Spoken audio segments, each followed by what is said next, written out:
Merci Christian, je me rappelle de ce café.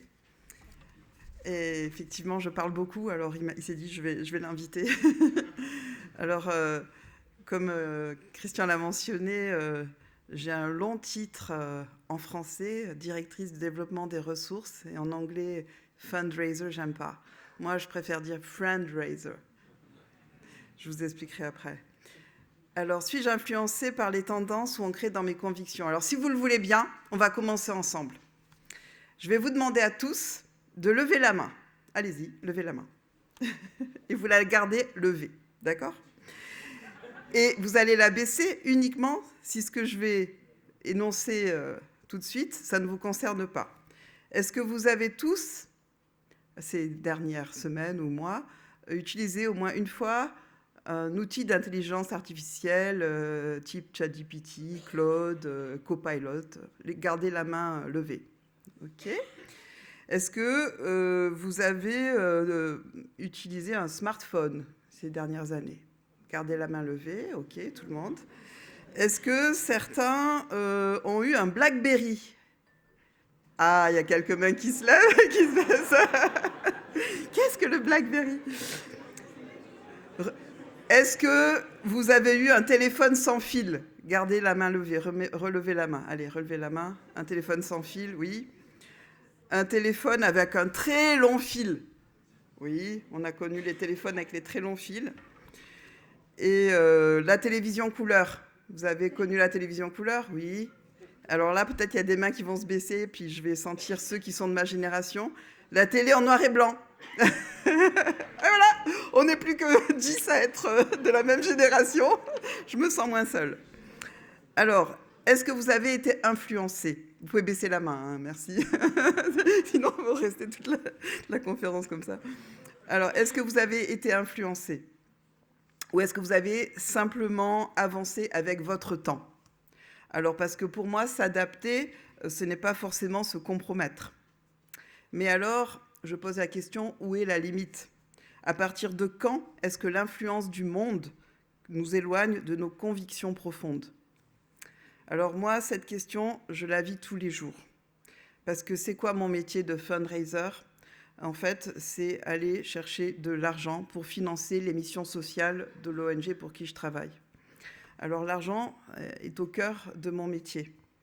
Et aujourd'hui, notre secteur connaît une grave crise. Mais il n'y a pas que le secteur caritatif qui est en crise, hein.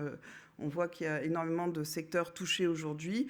Et en tant qu'entrepreneur, on vit de nombreuses crises. On l'a évoqué tout à l'heure. Mais aujourd'hui, on vit une époque quand même formidable où tous les jours, on écoute ce que va dire M. Trump qui fait la pluie et le beau temps sur notre planète. Donc, grâce à cette instabilité géopolitique internationale, des financements publics sont coupés en Suisse, aux États-Unis, en Europe, et les ONG doivent réduire leurs activités, parfois même fermer des programmes, et au bout, ce sont des vies qui sont en jeu. Donc, dans ce contexte, la pression est très concrète. Donc, quand les ressources diminuent, les tentations augmentent. Alors la question incontournable et inconfortable, est-ce qu'on adapte nos principes, nos convictions pour survivre? Est-ce qu'on assouplit notre niveau d'exigence sur l'origine des fonds? Vous n'êtes pas sans savoir que les ONG, on a quand même ce qu'on appelle due diligence, donc une éthique où on ne peut pas prendre des fonds qui proviennent de certains secteurs d'activité, notamment les industries extractives, par exemple, la défense, le tabac, l'alcool, et j'en passe. Donc, est-ce qu'on accepte des financements qu'on refusait jusqu'alors? La réponse, pour moi, c'est non. Pas parce que c'est facile, mais parce que certaines lignes, pour moi, ne doivent pas bouger. Parce que vous savez que pour une ONG, ça met des décennies pour construire une réputation, et en 5 minutes, ça peut être détruit. Et au bout, ce n'est pas des chiffres, ce sont des vies qui sont en jeu. Et donc, c'est ma responsabilité de ne pas faillir et de rester droite dans mes convictions et de continuer à respecter les règles de due diligence que nous avons mis en place. Alors, j'ai des collègues qui m'ont dit « Et le droit à la rédemption ?» Stéphanie, voyons, c'est pas du greenwashing et du social washing si une entreprise veut bien faire, même si elle est dans un secteur que vous n'acceptez pas. Alors oui, j'y crois à la rédemption. Mais là encore, je porte une responsabilité. Et donc, je ne peux pas me substituer aux règles de mon secteur. Alors, je fais partie d'un mouvement qui s'appelle les entrepreneurs et dirigeants chrétiens. Et donc, il y en a quelques-uns dans la salle. Et tous les mois, on planche sur des sujets pour mettre en œuvre la pensée sociale chrétienne dans nos entreprises. Et la semaine dernière, le sujet dans mon groupe, c'était sur la question « Servir l'argent jusqu'à quel prix ?» J'ai dit, tiens, ça correspond un petit peu au cœur de mon métier et un petit peu, je trouve, au thème d'aujourd'hui. Alors, la Bible ne dit pas que l'argent est mauvais, elle ne dit pas, mais elle dit qu'il devient dangereux lorsqu'il prend la première place. Donc, dans l'Évangile selon Matthieu 6, 24, il est dit « Nul ne peut servir deux maîtres.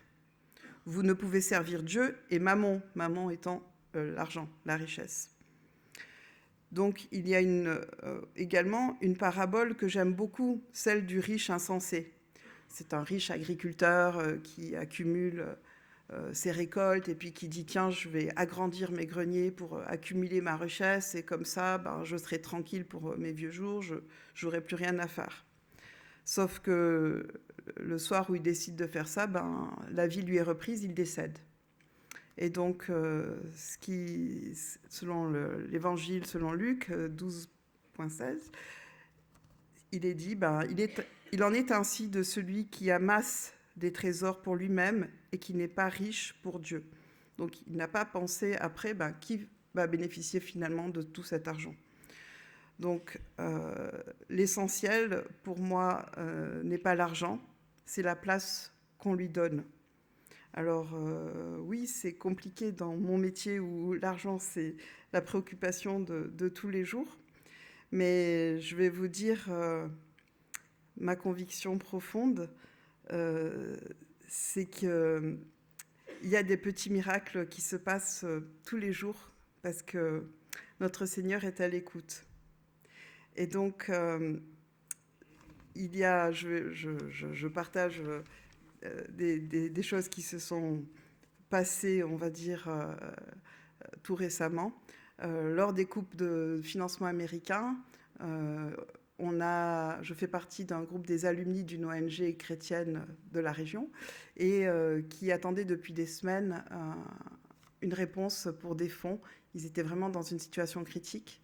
Et ils ont réuni les anciens pour prier, un groupe de prière très tôt le matin, un peu partout dans le monde. On s'est réunis en ligne, on a prié très fort pour que ces fonds arrivent, pour qu'une réponse arrive et pour sortir cette ONG qui était vraiment à quelques jours, quelques semaines de la banqueroute.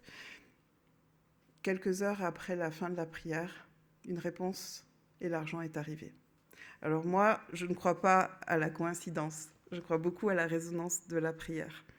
Alors très concrètement aussi pour moi, ma foi fait partie vraiment intégrante dans mon travail. Je prie pour chaque personne, par exemple quand on reçoit un legs, et j'ai la chance que le responsable legs dans mon ONG, même si c'est une ONG laïque, soit chrétien, donc il n'est pas surpris quand je prie. Et donc je fais toujours une petite prière, on reçoit un legs, j'ai le nom de la personne, une petite prière pour remercier cette personne qui nous a fait ce legs. Et aussi, je prie quand j'envoie des demandes de financement. Concrètement, je mets le courrier à la boîte aux lettres et je fais une prière pour que ça... Alors, ça ne marche pas à tous les coups, mais, mais c'est aussi des signaux, peut-être qu'il y a une petite traversée du désert, il faut que j'améliore ma façon de demander. Mais vraiment, je pense que Dieu est à l'œuvre dans chaque relation. Et moi, ce que je disais tout à l'heure, je ne suis pas fundraiser, mais friendraiser.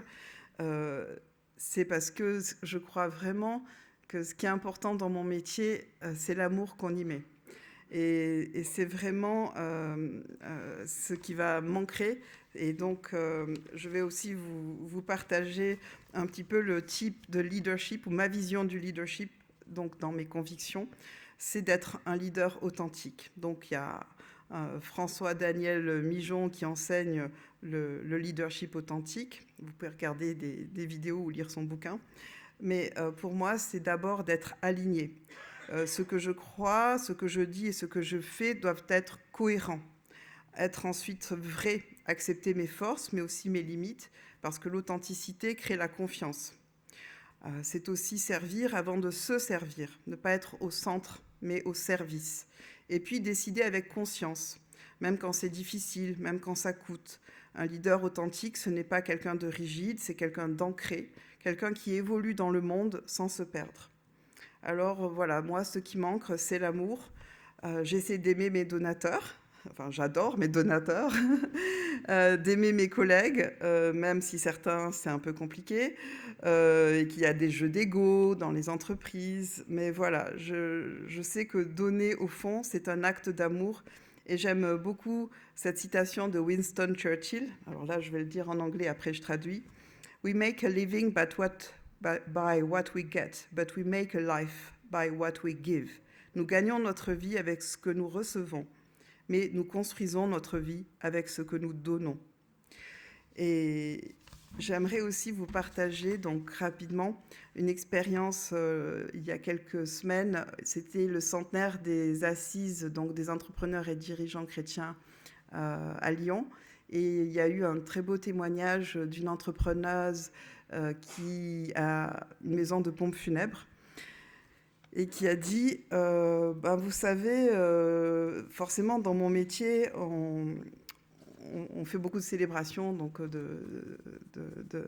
pour les défunts et il n'y a jamais aucun discours qui est fait pour rendre hommage aux défunts qui vont parler de combien d'argent la personne a gagné, qu'est-ce qu'elle a fait dans sa vie comme métier, etc. Non, ce que les gens vont faire, en général, les messages, ça va parler de la posture de la personne, de ce qu'elle a aimé dans la vie, de ce qu'elle a pu donner.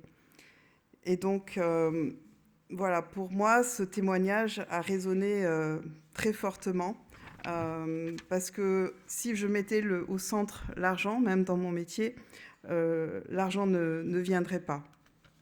Et donc, c'est quand on est un leader authentique, qu'on donne confiance et quand on aime, que les gens le ressentent et qu'en retour, ils ont aussi envie d'aimer et de donner.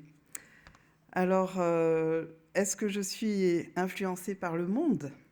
Ben oui, comme nous tous. Mais la vraie question, c'est qu'est-ce qui manque ? Qu'est-ce qui guide mes décisions quand c'est difficile ? Quand il y a de la pression ? Quand il y a un prix à payer ? Alors, je veux vous laisser avec ces deux questions. Qu'est-ce qui restera de vous ? Et surtout, jusqu'à quel prix êtes-vous prêt à rester fidèle à vos convictions ? Je vous remercie.